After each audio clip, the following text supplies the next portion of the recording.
ഇത് മൊത്തം മൂഞ്ചിട്ട് വെച്ചിരിക്കുന്ന ഒരവസ്ഥയുണ്ടല്ലോ. ഹലോ ഗൈസ്, ഇന്ന് ഒരു എക്സാം ഉണ്ട്. സോ നമുക്ക് ഒന്നിച്ച് എക്സാമിന് പോവാം.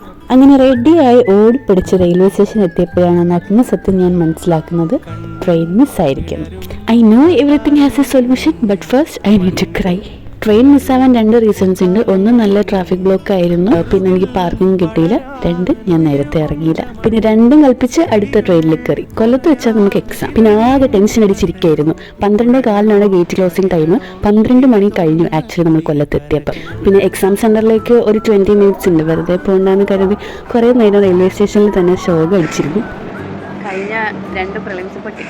കഴിഞ്ഞ ആഴ്ച ഒരു എക്സാം ഉണ്ടായിരുന്നു, അത് കൺഫർമേഷൻ കൊടുക്കാത്തത് കാരണം മിസ്സായി. ഇന്നത്തെ എക്സാം ഇപ്പം റെയിൽവേ സ്റ്റേഷനിൽ ട്രെയിൻ മിസ്സായി.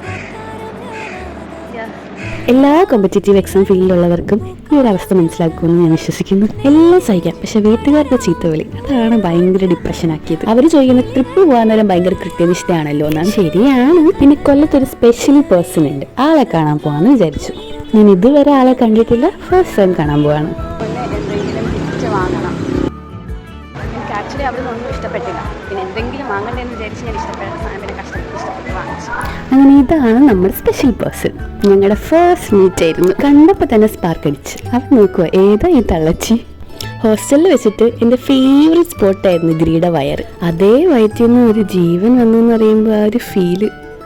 പിന്നെ എല്ലാവരെയും വീഡിയോ കോൾ ചെയ്ത് അവനെ കാണിക്കുകയും ചെയ്തു. അവനുള്ള ഗിഫ്റ്റ് കൊടുത്തു. പിന്നെ കുറേ നേരം അവനെയും കളിപ്പിച്ചിരുന്നു.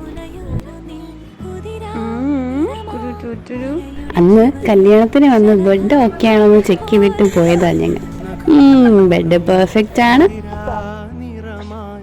പിന്നെ പതിയെ അവന് ബായ് പറഞ്ഞ് ഇറങ്ങി. ഇന്നത്തെ ദിവസം എങ്ങനെ ഉണ്ടായിരുന്നു എന്ന് ചോദിച്ചാൽ it's A mix of feeling. രാവിലെ കുറച്ച് സങ്കടമായെങ്കിലും പിന്നെ ഉണ്ണിക്കുട്ടനെ കണ്ടപ്പോൾ ആ സങ്കടമൊക്കെ അങ്ങ് പോയി.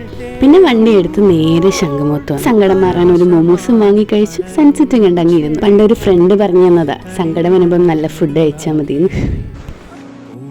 പിന്നെ കാവ്യമായിട്ട് ഞങ്ങളുടെ ഫേവറേറ്റ് സ്പോട്ടായ ചായ ജംഗ്ഷനിൽ വന്നിട്ട് കുറേ നേരം അങ്ങോട്ടും ഇങ്ങോട്ടും വെയിറ്റ് ചെയ്തിരുന്നു.